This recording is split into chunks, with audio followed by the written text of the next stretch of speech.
The sky broke without warning. One moment, it was a quiet hum of a summer night in New York, neon lights shimmering on rain-wet streets. And the next, it was splitting open, a jagged tear of white fire across the heavens. No thunder followed, no storm, only silence so deep the city itself seemed to hold its breath. People stepped out of their apartments, their cars, their bars, craning their necks to see the impossible. Children pointed, parents whispered, and for a fleeting heartbeat it felt like wonder. Then the ships poured through. They were not beautiful. They were not sleek or noble or anything the movies had promised. They were brutal, practical things, black metal ribs wrapped in armor like the bones of some long-dead predator. Engines glowed sickly green, and beneath them, cages hung in neat rows, waiting. When the first one dropped into the city center, its landing gear crushing taxis and storefronts alike, the silence broke. Screams rose. Chaos followed. Cale Vaynar was already running.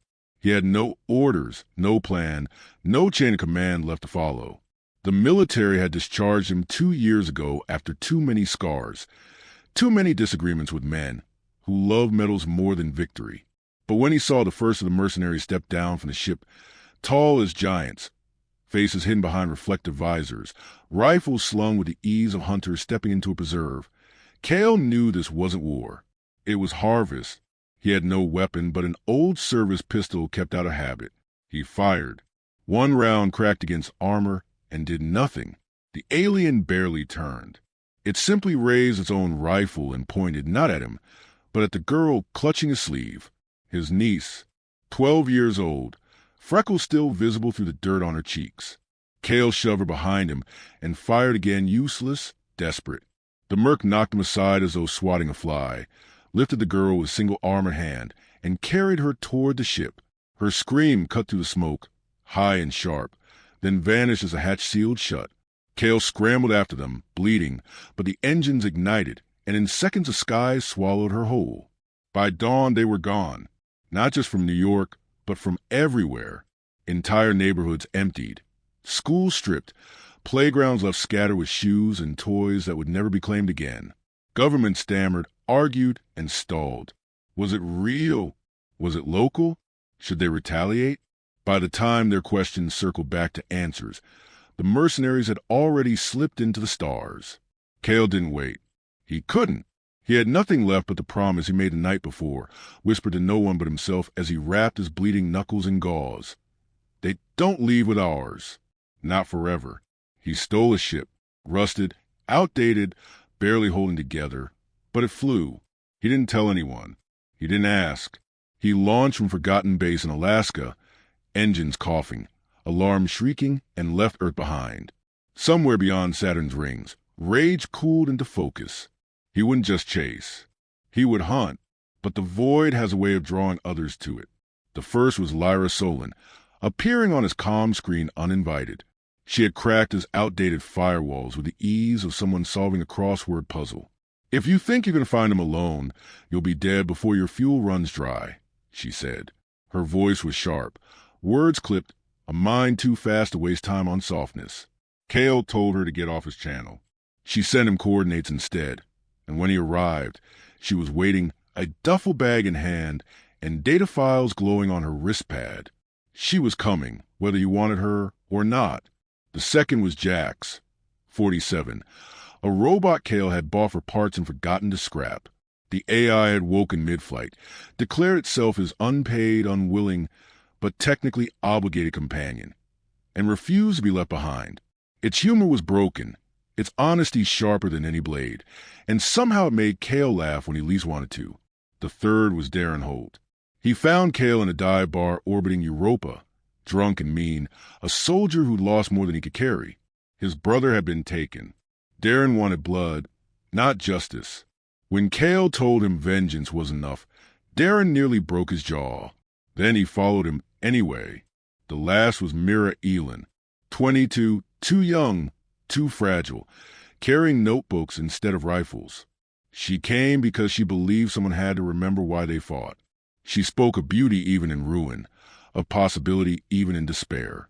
At first Cale tried to send her away, but when she smiled, quiet and hopeful, even Darren didn't argue. Together, They became something more than fugitives. They became a story whispered across border stations and smuggler dens. Humans, reckless and mad, chasing giants with nothing but duct tape and rage. Everywhere they went, the same words echoed. "You'll die out there," to which Darren answered, "Then we'll die loud." Their first trail led them to the moon of Vedras, a graveyard of ships and bones. Beneath its hollow craters, they found cages. Children, hundreds, not only human but alien, small hands clutching bars, eyes wide with terror. The mercenaries weren't slavers. They were harvesters, feeding the galaxy's ugliest appetites. Kale froze when he saw the cages. His niece wasn't there. Lyra laid a hand on his shoulder. "Then she's alive," she whispered, somewhere further in. The raid unraveled fast. Darren's fury erupted. Jax's humor nearly betrayed them, and Mira refused to abandon the alien children even as alarms blared. Kale had one chance. Chase the merc captain who might know where his niece was, or save the kids crying behind bars. He chose the children. He always would. They tore the cages open, chaos exploding around them, and fled into the night sky with dozens rescued. The mercenaries would hunt them harder now, but that didn't matter.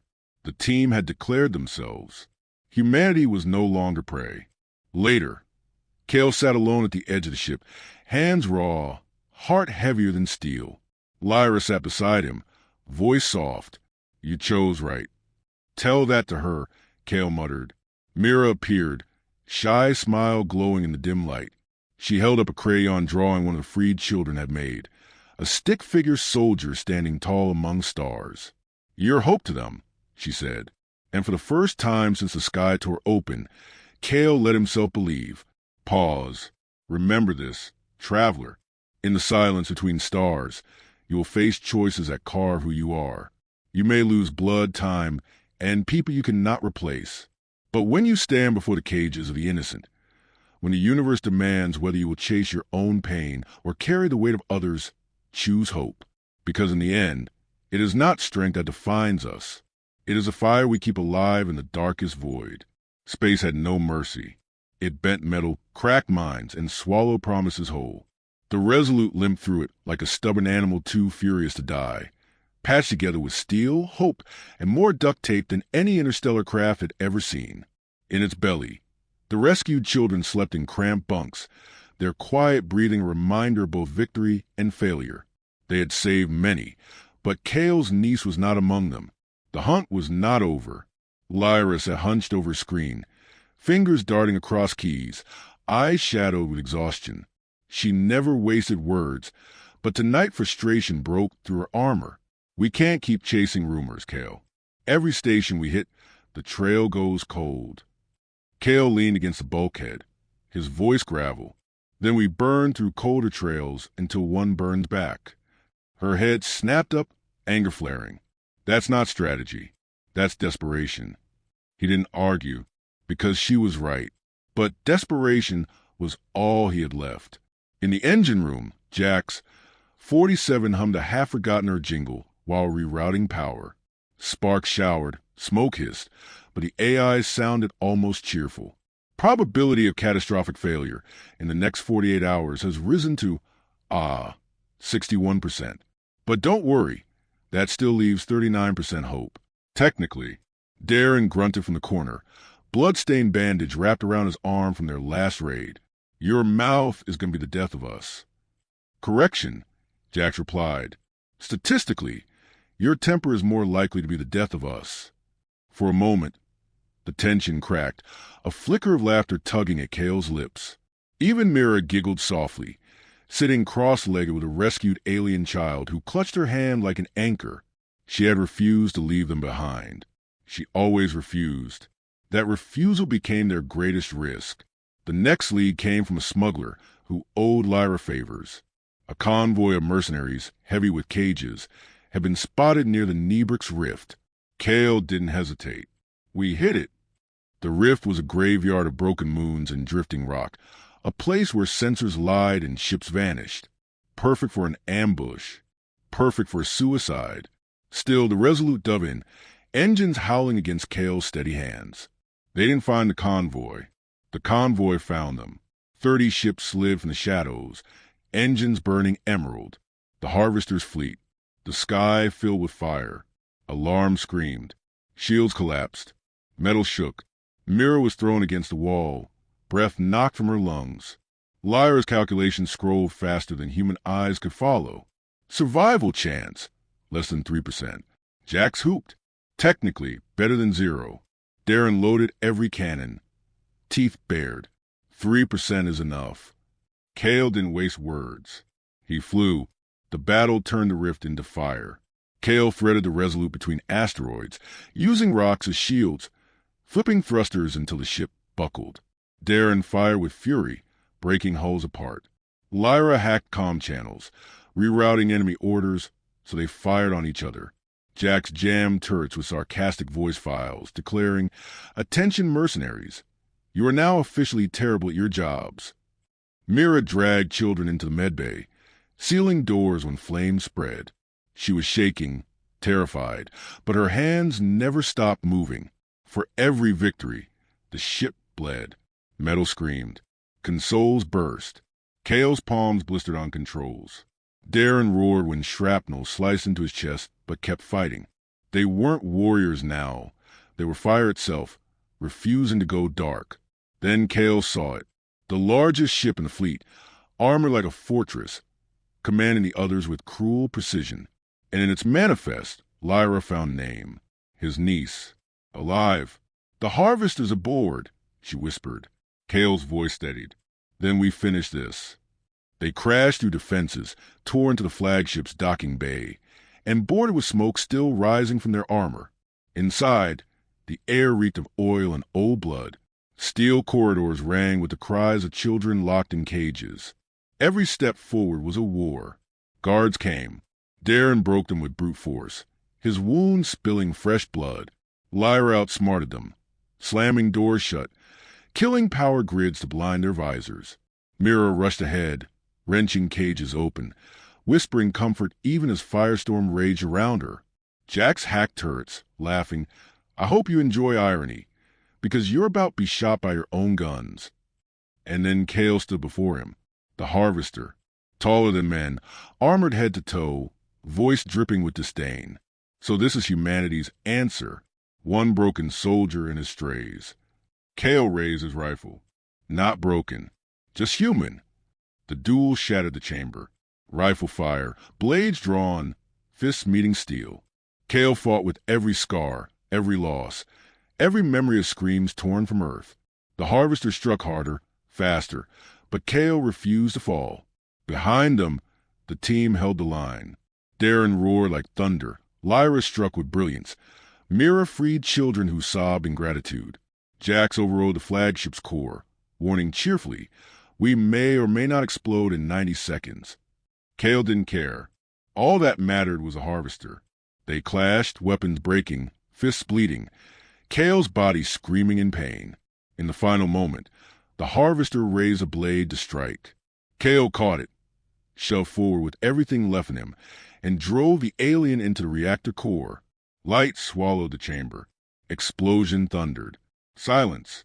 When Kale opened his eyes, the ship was crumbling, alarm shrieking. The harvester was gone, obliterated. Around him, children cried, but not in fear. In relief, his niece stood among them, alive, trembling, her arms wrapping around him with desperate strength. But the cost. Darren lay broken, chest torn, blood spilling too fast. He gripped Kale's arm, voice ragged. "Worth it," he whispered. "Tell them we weren't weak." His hand fell still. Kale held him until the end. The team staggered back to the Resolute as the flagship tore itself apart. Engines roared, debris scattered, but they escaped. Children safe, the harvester dead, a galaxy shaken. In the quiet after, no one spoke. Lyra's eyes were rimmed with fire she couldn't hide. Mira wept softly, clutching Kale's niece. Jax, voice glitching, muttered, "I did not calculate this outcome." Kale stood in the center of the ruined bridge, staring at the stars. Victory fell hollow, sharp with grief. But Darren's words echoed like fire in his bones. "We weren't weak. Traveler, when you face storms that break every shield, when odds fall to single digits, when the cost of victory feels unbearable, remember this. Strength is not the absence of wounds. It is choosing to rise even while bleeding, to strike even when hope whispers no, and when the galaxy itself says you cannot win. Answer as we did, 3% is enough. The galaxy did not grow quiet after the Harvester's fall. His death sent ripples through the stars, waves of fear and fury radiating outward. For every child freed, 10 more were still in chains. For every fleet destroyed, another sharpened its blades. The Resolute carried survivors and scars, but also a truth more dangerous than any weapon. The myth of human weakness had been broken. Kale sat on the bridge, silence clinging to him like a shadow. His niece slept in the chair beside him, curled small, fragile, but alive. It should have been enough. It wasn't. Darren's empty seat mocked him with every heartbeat. Victory had been real, but so was loss, and Kale knew the galaxy would not give him time to grieve. Lyra stood at the consoles, her gaze sharper than ever, yet her voice softer when she spoke. Intel streams are chaos. Pirate syndicates collapsing, mercenary contracts dissolving, even governors whispering rebellion against their alien masters. You've started something, Kale, something bigger than us. He didn't answer. He wasn't sure he wanted to lead anything bigger. Jax. 47 rolled into view, chassis dented, voice flickering with static. Correction. We started something. I, in fact, am the statistical backbone of our improbable survival. So when the historians write their glorious ballads, kindly ensure my name is spelled correctly. For once, Mira laughed, though her eyes shimmered with grief. She sat surrounded by rescued children, telling them stories of Earth, not of war, but of oceans, forests, skies where no battleships prowled. She spoke like a mother to all of them, even while her heart bled for the one friend she couldn't save. They should have stopped, but the galaxy refused to let them. A transmission arrived, distorted, encrypted, carrying a voice Kale thought he'd never hear again. Darren's. Not alive. Recorded. His voice was raw, but steady. If you're hearing this, it means I fell before the end. Good. That's how I wanted it. But you can't stop now. The Harvester was only one head of the beast. Cut one, another grows. Go to Varys Prime. Find the Warden. Break him, or everything we bled for means nothing. The room froze. Lyra whispered, The Warden? He runs the slave grids across 6 sectors. A fortress world. Untouchable. Kale's jaw clenched. Then we touch him. Varys Prime was no drifting convoy or ambush fleet. It was a citadel of chains, a planet cracked open and rebuilt into a prison. Every mountain mine into walls. Every city a cage. Billions enslaved, guarded by armies whose cruelty was legend. No one attacked Varys Prime. No one dared. The Resolute dared. They came disguised, cloaked as a merchant hauler, sliding through orbital patrols with forge codes Lyra had stitched together from stolen fragments. But the deeper they flew, the heavier the air became. Towers stabbed the clouds, bristling with cannons. The planet pulsed like a machine, every heartbeat a scream. Infiltration was madness, but madness was all they had left. Kale led the strike team, Lyra, Mira, Jax. The children stayed behind under guard of allies they'd gathered from freed worlds. He could not risk them again. His niece had begged to come. He held her face, voice breaking as he told her no. They descended into the underbelly of the prison complex, shadows swallowing them whole. The stench of metal and rot hung heavy. Prisoners lined the corridors, gaunt eyes widening as they glimpsed humans fighting where none should stand. Whispers spread faster than alarms. They're here. The humans are here. Lyra's fingers never stopped moving, shutting down cameras, rerouting patrols, opening doors just long enough to let waves of captives slip free. Mira moved among them, her touch a promise, her voice a song that stitched hope into broken souls. Jax left chaos in his wake, reprogramming drones to fire on guards, whistling off key as steel turned on steel. But the deeper they went, the more resistance rose. Guards swarmed, armor like beasts, weapons burning. Kale fought like a storm given flesh, each strike fueled by memory of Earth, of screams, of children stolen into cages like these. Blood sprayed, walls cracked, and still he pressed forward, one man carrying the weight of a fallen friend's last command. At the heart of Varys Prime, they found the Warden. He sat on a throne of broken chains, a giant draped in black iron, eyes burning with cold fire. His voice rumbled like stone breaking. You should have stayed hidden, little human. One victory does not change what you are. Kale stepped forward, rifle low, voice steady. You're right. One doesn't, but two will. The battle tore the throne room apart. Guards rushed, but prisoners, thousands by now, rose in rebellion, surging through halls, seizing weapons, roaring with newfound fury. Lyra guided them like conductor, turning chaos into war. Mira led chants that shook the walls, voices of the broken rising louder than guns. Jax hacked the fortress core, laughing like a maniac, shouting, recalibrating. Warning. Fun fact. This entire building is now a bomb. And Kale faced the Warden. The clash was brutal. Blade against blade, flesh against armor. Kale's every breath a ragged defiance. The Warden struck harder, heavier, but Kale refused to bow. Each blow carried Darren's voice, Lyra's faith, Myra's hope, Jax's laughter, the weight of every child who had ever cried in chains. At last, Kale drove his blade deep, shoving with everything left in him. The Warden roared, staggered, and fell. Chains shattered around them as if the planet itself exhaled. Explosions thundered. The fortress burned. Jax's voice crackled through the chaos. Reminder. Detonation in 60 seconds. Recommend running very, very fast. They ran, through collapsing halls, past freed prisoners who lifted weapons high, through fire and ruin and freedom's first breath. The Resolute roared skyward as Varys Prime cracked apart, towers falling, chains melting, a billion voices rising in unison. When silence returned, the galaxy was not the same. The Harvester was gone. The Warden was dead. The myth of human weakness lay buried under the rubble of Varys Prime. Across the stars, whispers became songs, songs became battles, battles became uprisings. Humanity was no longer prey. They were the spark. On the bridge, Kale stood at last, his niece's small hand gripping his. Lyra's tired smile was sharper than any blade. Myra's eyes glistened, but her voice was strong.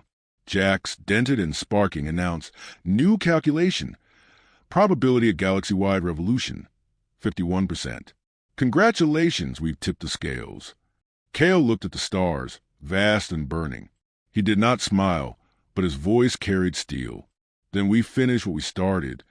Traveler, if you listen to nothing else, listen to this. The universe will tell you that you are too small, too broken, too few to matter. It will chain you, bury you, grind you into silence. But chains can break. Silence can burn. And when even one voice dares to rise, others will follow, until the sky itself trembles. So rise, even if your hands bleed. Fight, even if your heart breaks. Because in the end, it only takes one spark to set the stars on fire.